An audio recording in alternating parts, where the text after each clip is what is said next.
Takes just a second or two to prepare for the Sure. live stream. So you have Jessica Diabasa, right? Did I say that Yeah. right? We train together on Sundays. Yes, nice. I'm trying to She's get her into more she's competitions. always been so sweet to me every time I've talked to her. She is lovely. Yes. Really love her. Yes. Yes. One of my favorite. All right, so we are live and we are recording.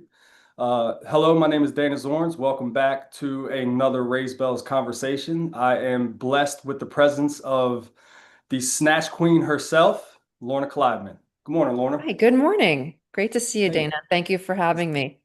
yes, ma'am. It's an honor to have you on, Thank you. It's great to be and here. it's always a pleasure to get to talk to you. Thank you.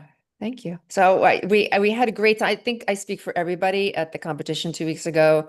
I'm in Atlantic City. You and Nikolai and Dennis, just it's every year it's better and better. I mean, we had such a good time. It was so well organized, so dedicated to the lifter. It's really you do an amazing job, and I can only imagine how much work and detail goes into putting that together in the months before the competition and then during Mhm. the competition. And it just was like clockwork. And so I thank you for putting on such a great event, really. Something to look Thank you forward to so every much. year. Yeah. And honestly, I cannot, I have to give the kudos where the kudos are due. Amber is like the behind the scenes director of everything. Well, yes, Amber as well. Yeah, Absolutely. it's basically, she's on the computer, she's the one envisioning, it's everything. She's answering all the emails, the texts, she's Mhm. organizing. Yeah, Amber behind the Absolutely. scenes, but definitely a big force. And then just organizing all the judges and let us Hmm. choose, let the lifters, if they want to judge, to choose which Hmm. flights they want to judge, and then giving us a payment for it. I mean, it's Hmm. really above and I beyond. think that's pretty rare for the judges Very. to be paid, and that That's was right. something that we discussed, leading into the competition this year. Uh, let's take some of the revenue that we make from ticket sales and give it back to the lifters for helping in such a capacity, because a lot of times we're struggling, or at competitions period, you're struggling to get those volunteers to Yeah. step up, and they do wholeheartedly, and they give their all to it. But we it didn't take much convincing for the group to say, yes, let's put this amount aside and pay the judges. Yeah. Unprecedented. So thank you. Yeah. That was terrific. That you Yeah. even thought of Hopefully, that and you implemented it. It's really great. hopefully it we begin to set a standard, and Yeah. That would be we'll nice. see. Yeah. Yeah, No, it it would was be. really well run. So Thank you. I just want to say it is always such a joy to see you do your thing on the platform. And when I talk to people about Lorna Kleidman snatching, you just know she's going to finish the whole 10 minutes. oh, You're generally you are the last one standing. I have seen countless live streams at even world championships of just the gals around you putting the bell down and you just finish the time. yeah, that It's was, incredible. yeah. So lately I've been able to finish the time. There have been many instances when I haven't been able to. It's quite challenging as Hmm. as you know. Yeah. But lately it's been a little bit better with my ability to get through the 10 minutes, even if I have to slow my pace. Yeah. Hmm. Yeah. Yeah, and at the end of your set at the All American, you stood at the edge of the platform and you were just so in the zone.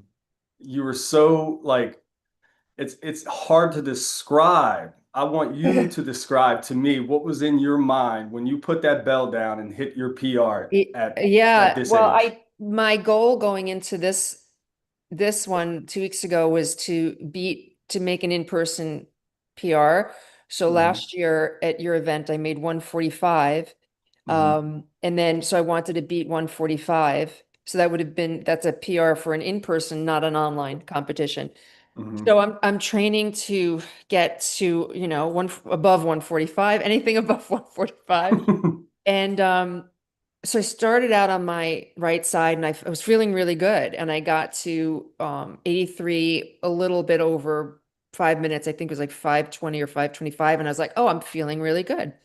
Hmm. When I switched to my second side, naturally, the heart rate is high because you've just Hmm. done a little over 5 minutes. And my biggest challenge is just the endurance and the conditioning. It's Hmm. it's just, some people have better endurance naturally. It's a challenge for me. So I'm on my second side. I'm like, okay, take a few breaths and let's go. So then I'm going, but every 5, 6 reps, I have to hold overhead and take an extra breath because my heart rate is uncomfortably high.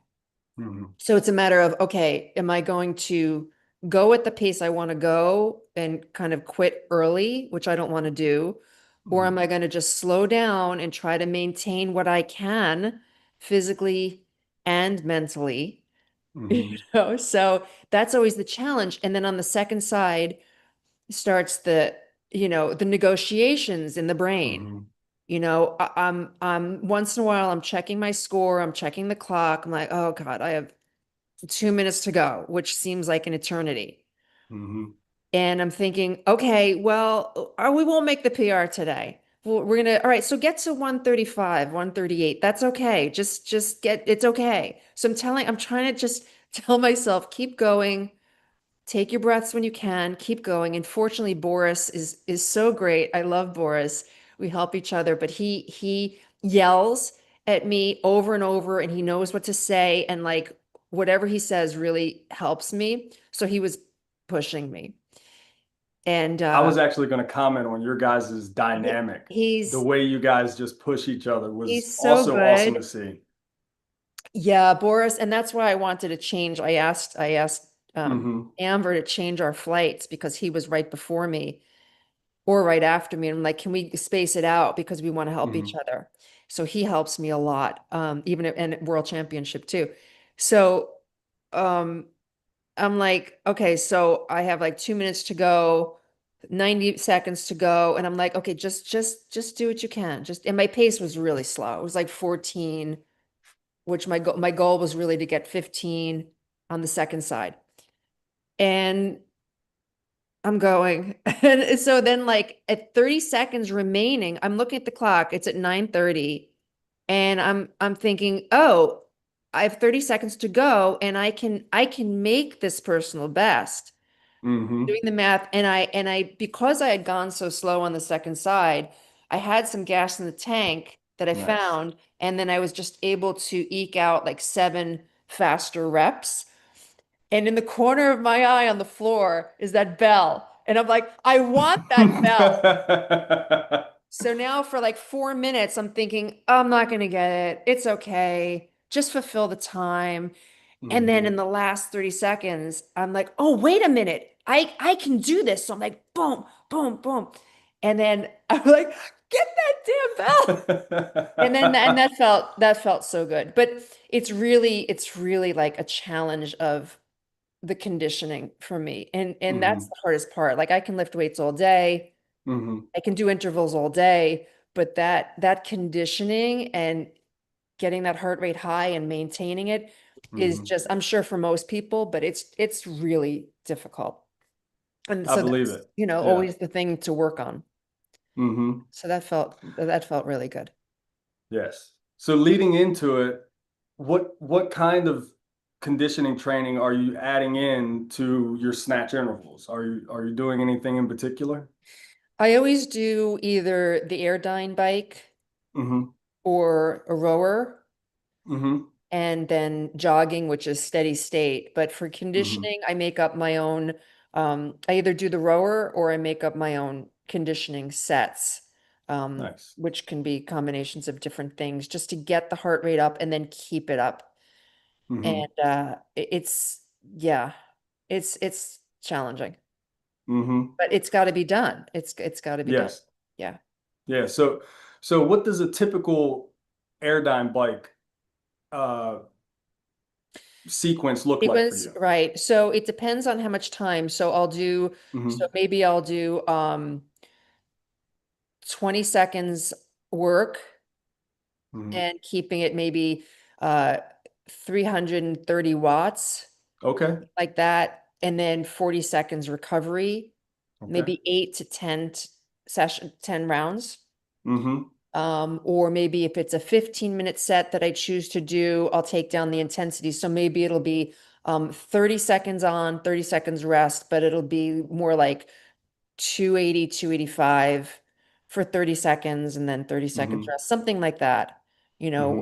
where it's a big output or a moderately large output and then recovery, Hmm. depending on, the more intense the output, then the shorter the overall set's going to be, or the shorter the work Yes. interval is going to be, similar with the Hmm. rower. Yeah. Nice. Yeah. Yeah, I have one of those those Airdyne bikes here, and I love it. Yeah. I use it for steady state and also the Yes. interval training. Yes. And I've been playing around with the interval training where I'm doing 2 minutes on, 2 minutes off times five. So essentially like a two on, two off, jerk set, right? And I'm trying to increase the wattage every interval, and I've gotten up to round five being right around 330, 340, and trying to hold that for the two For minutes. 2 minutes. Oh my Wow. goodness, it is insane. And Wow. I get off the bike and I'm like, my heart rate is 185 or higher. I Yeah. think I topped out at like 189 because Yeah. I'm trying to gauge the recovery time between these sets and seeing how many heart rate beats I can recover Right. within those 2 minutes of each. And the last time, I actually got it written down right there. So my heart rate was 180 at the finish, and it took me 4 minutes and 30 seconds to get my heart rate back down to 100 beats per minute. Wow.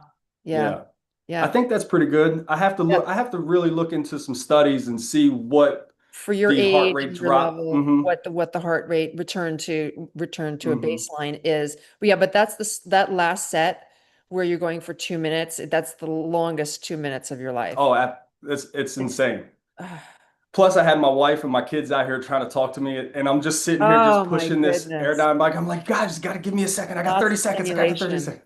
Yeah. That's Yeah. good training though. Having that interference, Uh-huh. those interruptions and the extra stimulation is actually really good training.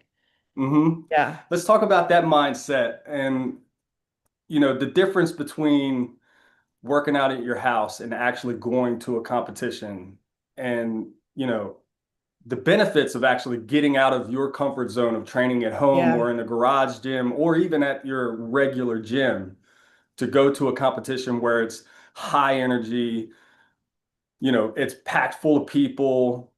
What is your mindset going into uh let's say the All-American Kettlebell Open this year? Last year I tried to introduce my child to you, but you were warming up and you were like, just I'll talk to you when I'm done. And you did. And this year I just knew I saw you warming up and I just shot you a head nod and I just walked on. So what's your mindset when it comes to, that? Um, I don't know that it changes much. Once I start warming up, I'm like in the zone because it's always the same. My warm up, Hmm. it's always the same. The sequence is always the same pretty much. And then when I get into, I think it's just the experience of having a lot of competitions under my belt, so that when I get to an in-person, a live competition, I just try to relax and and then when I get on the platform, it's a matter of just staying present and Hmm. trusting that I know what to do and not being distracted by anything. And what I love about your competitions is it's they're warm colors and it's dimly lit compared to Hmm. something like the Arnold's where it's like a high ceiling and tons of fluorescent lights, and it's very feels very institutional, whereas Hmm. the room where your comp is, it's very it's much more warm and cozy, and it just feels nice. It feels Hmm. more relaxed and calm, and I noticed that last year Mm-hmm. And I think that that helps the lifters as well, whether they realize it or not. Mm-hmm. And so it's uh, um, just the getting onto the platform and just staying in my zone. Mm-hmm. It's pretty much the same as training at home. And I train with Jessica DiBiase on the weekend. I'm training with her today after this. Mm-hmm. And so when you can have the opportunity to train with somebody else, whether it's in person or remotely, at least you have another pair of eyes on you, and that is really helpful. So you're not completely alone, even if you can do that once a week or whenever you can, it's really helpful. Nice. Yeah, I agree. Now, you talked about your warm up and your routine is kind of the same. I've been hearing this now countless times. Can you talk about the benefits of developing a routine that you stick to? That way, you know, what are the benefits so when you do get to the competition, you're just doing it, it's on It's repeat. rote. Well, that's what it is. It's on repeat. So that Mm-hmm. there's nothing new that you're introducing, and there's no wondering, oh, this person has the different type of chalk. I wonder if that's better. Like, Mm-hmm. you never ever want to do that on game day. No changes to anything. Mm-hmm. No, nothing. The way you eat, the way you move, the way you think, you're not going to consider anything else. That's for afterward. That's to discuss afterward. Oh, I want to, what kind of chalk are you using? Oh, I'm going to purchase it. That's what you experiment in your training. You never consider changing anything in your preparation on game day. And Nice. that's just so even, the movement prep, unless you're feeling a twinge here or there, then you're going to address if there's something in your calf or something in your shoulder. But otherwise, you want to go down that just the habits that you use in your training, it's you keep those same habits on game day. So Nice. everything just becomes automatic. Mm-hmm. And what does a warm up look like to you? What kind of I know you specialize in exercise science with an extensive background in education. What type of exercises do you implement for yourself for a warm up to go into an ac- Yeah. to a competition setting? I do much less than I used to. Hmm. When my first hip was bothering me from osteoarthritis, and the surgeon that I wanted to see didn't want to give me the hip replacement yet because he I wasn't in pain, but I had severely limited range of motion. It was horrible. But he was like, "Well, you're not in pain, so why do the surgery?" I never anyway. So when I was struggling with my hip, um, and it's immobility and all of that. I didn't have pain, but my warm up was ridiculous. I mean, I would do foam rolling and I would sit on the lacrosse ball and I would do this and I would do that. And it took so long to kind of limber up the muscles around the joint so I could create some extension through my left hip for my Hmm. right-handed snatch. But now, it's pretty simple. I start with cat cow, I do down dog, I come to plank, I do some child's pose. It's always it's very, very simple. I don't do a lot of stuff. Then I start swinging the 20, then I start snatching the 12 kg. Then I do a few more cat cow, a few more down dog. Then I go to the 16. That's it. And it just Really? round and round and round, heavier bell until I get to the bell that I'm going to be lifting. I don't do a lot. I don't do band stuff before I do a set. I don't do foam rolling unless I feel something needs to be rolled. Hmm. I don't do a lot, but what I do is thorough enough to get me ready. Right. Right. That makes sense. It's almost like less is more, less is better, you know. Yeah. Yeah, and I'll do like 2 or 3 sets with each bell, Hmm. maybe 8 to 10 reps Leading up to the leading up to. 24s to your Correct. actual main work, right? Correct. Nice. Yeah, that's awesome. And I know that you're working on some mobility stuff, right? To put out to the public. Can we Yeah, talk I'm about that working a on, little bit? so I'm finishing hip ease. There are a lot of people have come to me with questions on fears about hip replacement. And a lot of Mm, people are getting hip replacement because we're active longer, people are living longer, and the technology, the medical technology is so far advanced these days that you don't have to suffer with pain or immobility. So I'm creating this course, Hip Ease. It's an online course that has videos, me speaking to camera about how to find the right surgeon, what type of approaches that different surgeons use, and the pros and cons of each, what to expect with anesthesia, how to prepare your home for recovery. And then there are plenty of printable, downloadable lists of things that you want to purchase for your healing process, as well as, of course, exercises to strengthen your hips before the procedure, because the better you are prepared and strong going in, the better you're going to recover. And then how to mm, implement exercises, starting with very basic mobility while you're healing, and then gradually get back to strength training, how to do that progressively. And so that's the course I'm creating, and it should be done by end of this year. nice. And it's, yeah. And then, With answering all kinds of questions like, when can I drive again, depending on which leg it is? When can I go back to work? Well, it depends what kind of work you're doing. When can I have sex again? When can I go swimming again? I mean, so many questions, and I'm addressing mhm, everything. One-stop shopping if you're right. considering hip replacement or recovering from it. Yeah. And I'm sure not only people that are going to go into hip surgery can benefit from the exercises that you're talking about.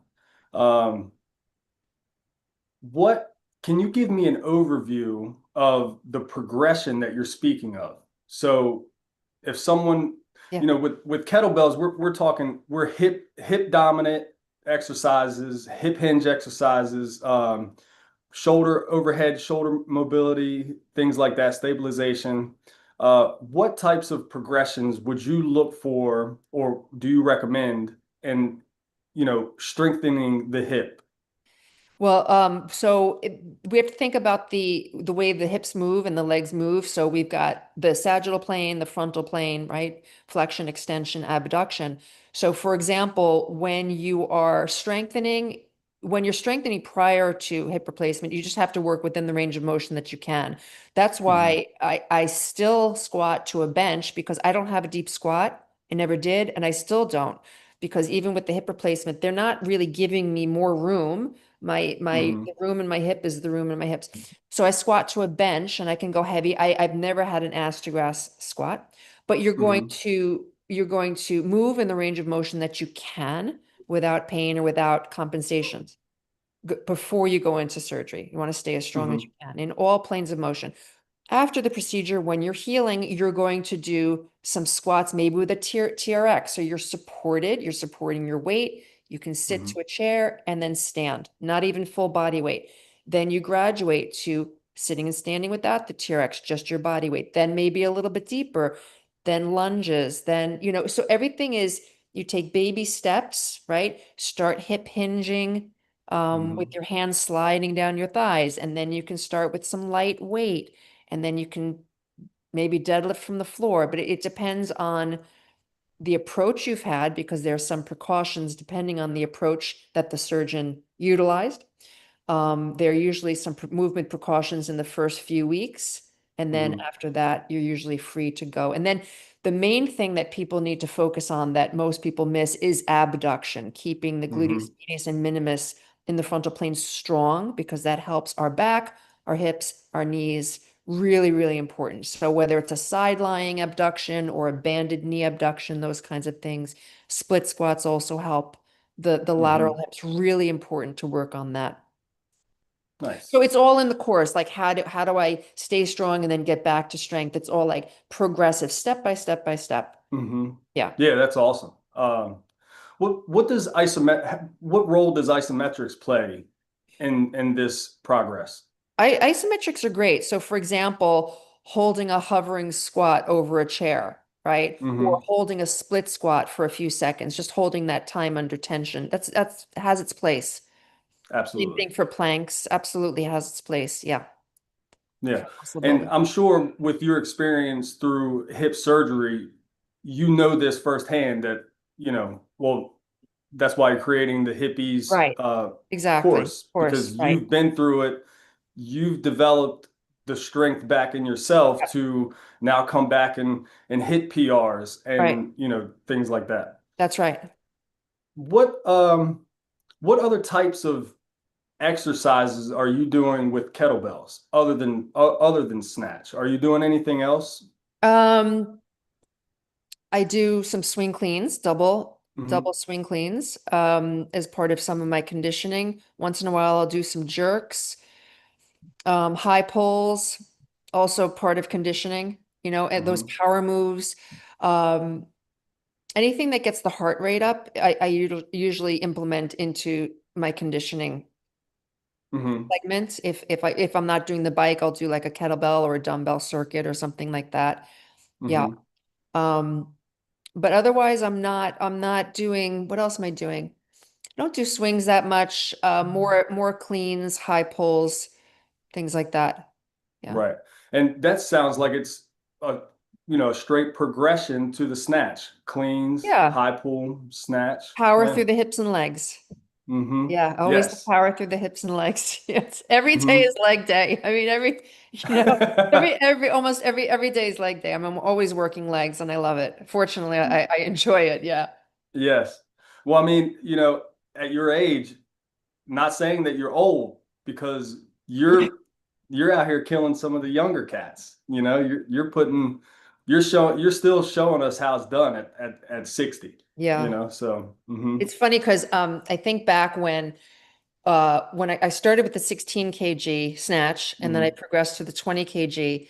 And then around 2012, I did a couple long cycle. Back then it was women were doing single arm long cycle. I don't think they were doing doubles yet. So hmm I did some biathlon with one arm long cycle or one arm jerk and then into snatch. And around 2012, I said to myself, all right, I've met all my goals with the 16 and the 20. I don't really want to go to the 24 because I'm going to get hypertrophied. I'm going to get muscular, my body type, my body just puts on muscle.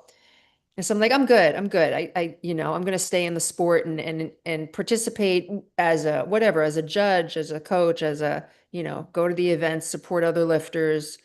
And so at that point, for 2 years, I was just lifting the 16 or the 20 once a week on my own, just for fun, just to keep hmm the snatch groove in my nervous system. And with no intention to compete. And then I was helping Rudnev, co-coaching with him at ICSFA certifications. So we did this Oh every wow. few months. And I don't remember the context, but we were talking with was talking with him with a couple other people. And he said, well, the professional women lift the 24 kg. Hmm. And Hmm. at that moment, I was like, damn. And then I knew, I was like, okay, now I guess I have to do the 24 kg. Not because he Hmm. was telling me, but because he said it. He said Yep. it in a way that landed like, Hmm. wait, you haven't fulfilled everything yet. You got to do Right. the 24. And I was like, and the switch flipped, and I knew I had to do the 24. And so then Hmm. I started back in earnest, like building up my time under the 16 again and under the 20 again, and then Hmm. getting into the 24. And How I long was it's that progression? uh Hmm. I think I was at the Yep, 24 when I'm within done. a Okay, within buddy. a little less than a year, I think. A little less than a year. Or well, it's Sorry, buddy. short sets, like starting to play around with it. Short sets within a year, maybe less. I don't remember. Nice. But I do, but when I'm building up my so when I'm building up my time and volume with the 24, I Hmm. absolutely put on muscle and it Hmm. in my traps, in my obliques, and in my adductor magnus. Like because Hmm. my inner thighs get larger because of that extension that the Right. adductor magnus allows. So that grows. So yeah, I do get more hypertrophied, but if I Hmm. if I watch what I eat and I eat cleanly, then it's not so bad. But Right. it's And it's worth it. what does your diet look like surrounding a a cycle? I basically eat what I want. I don't eat Hmm. fried foods. I basically eat what I want. I'll have red meat once a week. I have Hmm. dessert once a week. Like I'll have ice cream on a Saturday night after dinner. Hmm. But otherwise it's pretty clean. I have my protein shakes as dessert with some fruit, Hmm. um, lots of chicken, turkey, eggs, and I not much of a strict diet. Hmm. But it sounds like it's mostly whole foods, Yes, very little processed stuff, right? I try. Yeah. I Yeah. try. Yeah, Yeah. yeah. But So, I eat to feel good and to have energy and not any mhm. specific, routine or dogma. Right. Do you do any, so you don't focus on like a carb load or anything like that, or No. a specific amount of carbs uh, No, not during really. a cycle? No. Okay. Yeah. That's basically, you know, uh, I try to eat as whole food amount as possible. And I'm very similar to you in the aspect of I tend to pack on a little bit of muscle easily, Yeah. not like it's very, very easy, but I notice when I go up into the heavier weights, because I'm trying to get there to the 24s, but I'm still just a baby. And so I think my tendons and joints still have some adapting to do, especially to the 24s and whatnot. So yeah. And the flexibility, right? The Yes, stability and the flexibility, and that takes time and patience.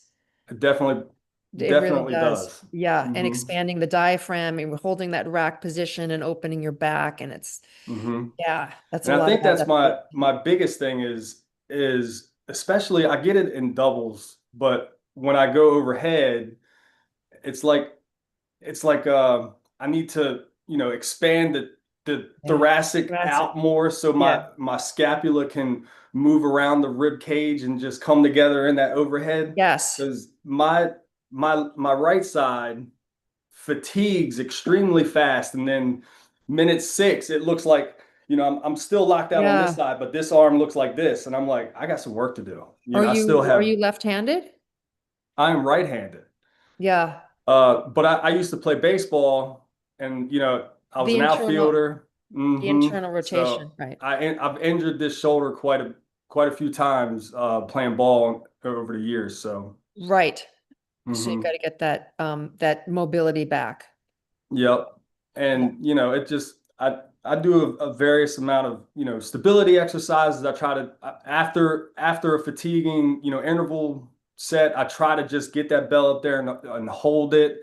At the end, I'm trying to do, things such as like prayer stretches and, Yeah. you know, Kelly just convinced me yesterday to get the stick mobility Yeah. sticks. Oh yeah, that's I really good ordered stuff. I ordered them as soon as I got off the Zoom call with her, and I'm gonna work with her. She's gonna show me some stuff to Love do. it. So, There's a mm-hmm, lot to do with the stick mobility, and she's a really great instructor with it. Also, mm-hmm. if you can find a body worker or a chiropractor in your area that can open your subscapularis muscle and your Okay. pec minor manually, like go in there and Mm-hmm. palpate, and that'll give you some more mobility and extension. Okay. That might help, especially given your pitching background. Yeah, Mm-hmm. Yeah, I'll have to look into that. that's good stuff. Sometimes it's one or two muscle groups that need to be manually opened and palpated, and then it'll allow the scapula to glide better. Mm, Yeah. nice. Yeah, I'm gonna have to look into a chiropractor. Somebody, I haven't even been like to a one body in worker. a long, long time. Yeah. Yeah. Yeah. Hmm. Just for that issue might help. Yeah. Yeah. So before we started recording and we went live, we kind of talked about there was a point in time that you thought you were going to retire. Yeah. Can we talk about that? And Yeah. what made you decide that you were going to retire? And then what brought you out of retirement? Well, what Rudinev said. So Oh, I okay. had done the 16 and the 20, and I met all my Oh, goals with okay. that. And I was like, Mm-hmm. I'm good. I don't need to do the 24. I could do the 24, but if I lift the 24, I know I'm gonna just, build a lot of muscle, and I don't want to look that way. And so then that was when then Rudnev said this thing, like the professional women lift 24. Mm-hmm. And that's what Mm-hmm. flipped that switch. And I was like, Mm-hmm. damn, now I have to do it. Yeah. And So that's a very common theme with these Russians, right? yeah, It's almost like you're not a real kettlebell lifter unless you're doing 32s if you're a male, and yeah, then unless you're doing 24s if yep. you're a female. Oh, and they have a way of just really straightforward saying it to you. Mm-hmm. Like, Mm-hmm. no, no, it's this, and no, or no, it's not good enough, or no, you got to do that. Or they just say it. Mm-hmm. There's no Yep. nitpicking, there's no way around it. They just say it. And it works. It Mm-hmm. works. If there's room to grow and it works. And I'm Absolutely. glad he said that. I'm Mm-hmm. still reluctant to do things like double 16 jerk or long cycle in competitions. Again, I could, but it's not my body's favorite lift. And I, Mm-hmm. I don't I don't want to. Not because of the aesthetics. I just don't.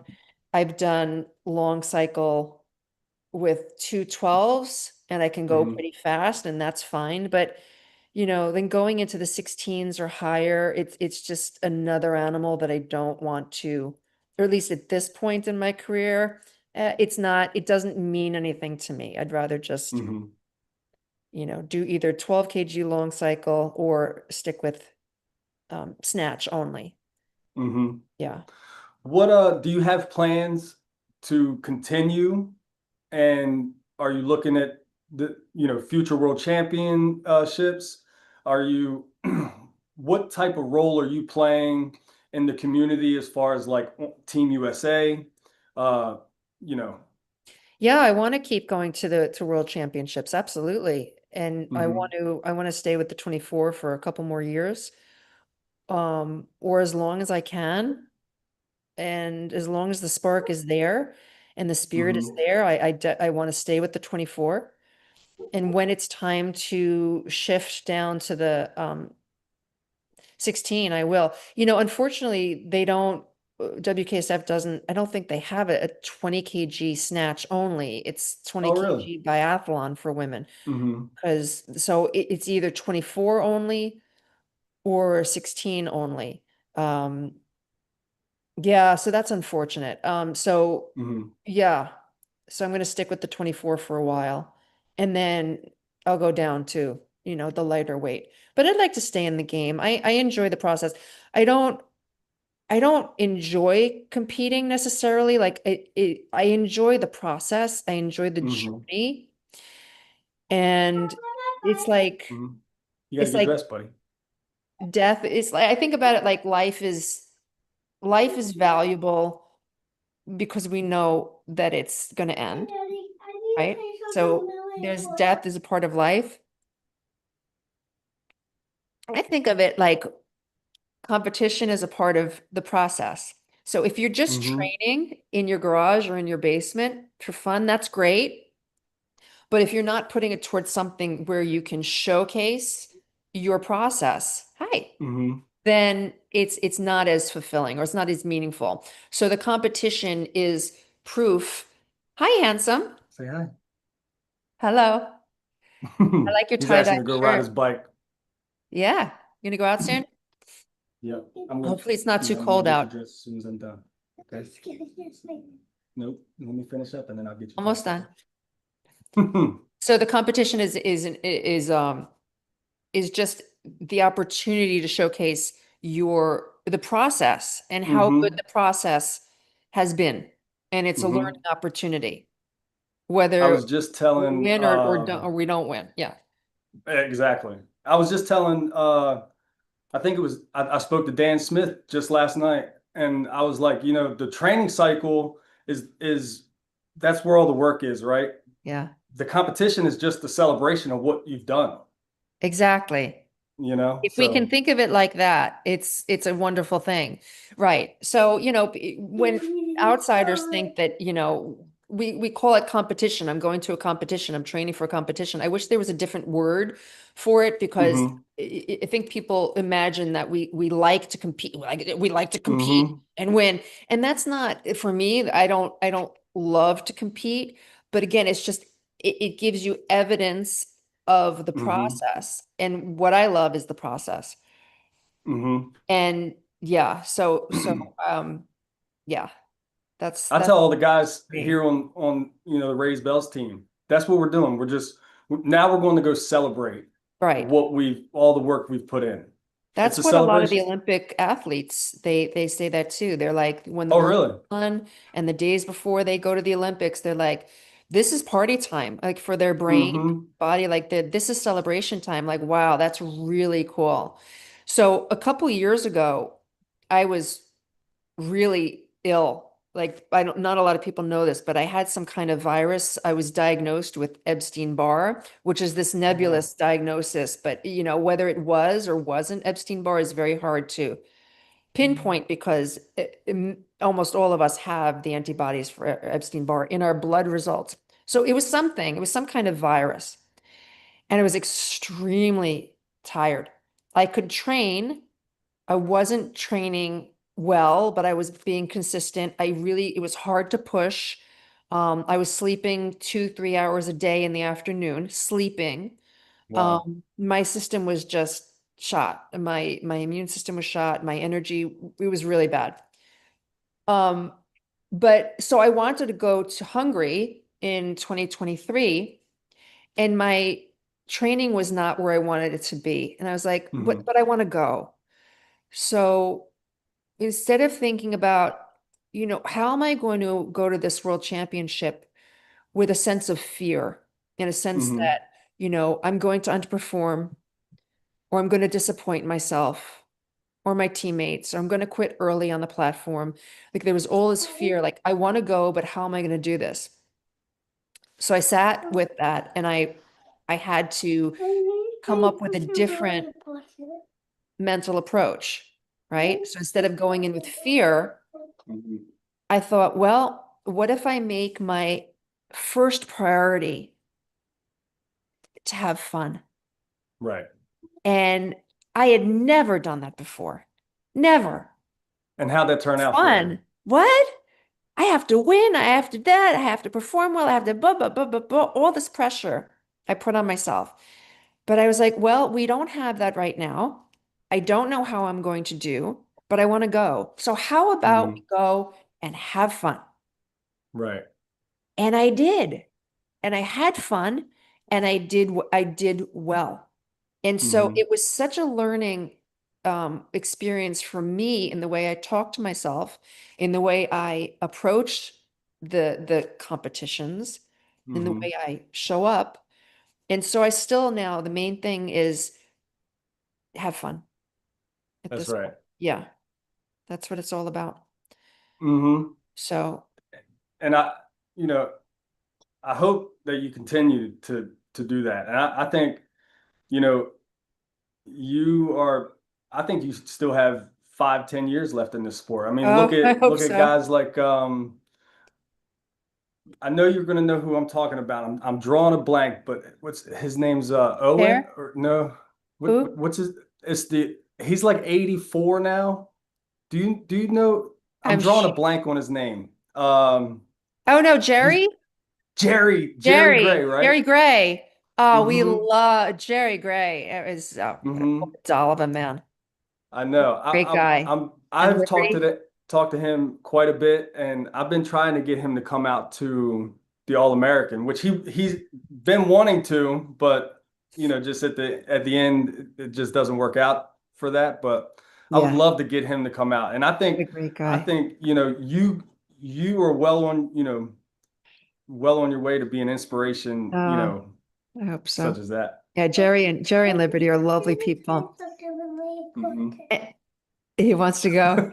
And Yeah, he wants me to how get him great was it dressed. to see Carter Berry lifting again after so many years? I hadn't seen Carter in person since 2020, like early 2020, right before the pandemic. Hmm We used to train together in the city. hmm And it was so good. So I'd been in touch with him on and off, but I hadn't seen him for 5 years. And I was like, oh my God, Right. it's so great to see him. So that was my first time meeting him and seeing him and like or hearing about him, period.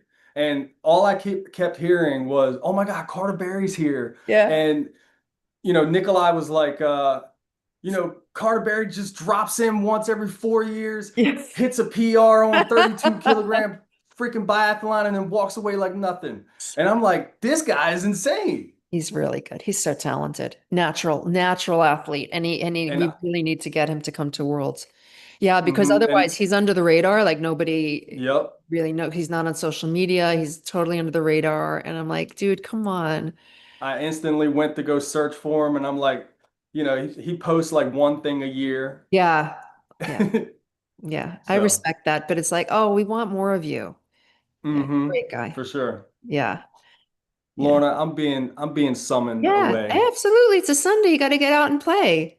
I apologize to cut this short on Not you. at all. Not at all. I hope you Thank have a you great for the training session with opportunity. Jessica. Please send my love to her. Another one we have to get to come out. Yeah, Jessica. Yes. I was I was trying to get her out in 2023 and last year, and so we'll work on it. Yeah, We'll get her out there maybe next year. absolutely. Would love that. Yeah. Thank you so Yeah. much, Dana, and have a great day. This Thank is a you, Lorna. wonderful opportunity. It's my honor. Thank you. Thank you. It's All it's right. it's always a pleasure to speak to you. Talk soon. All right. Bye-bye. Bye.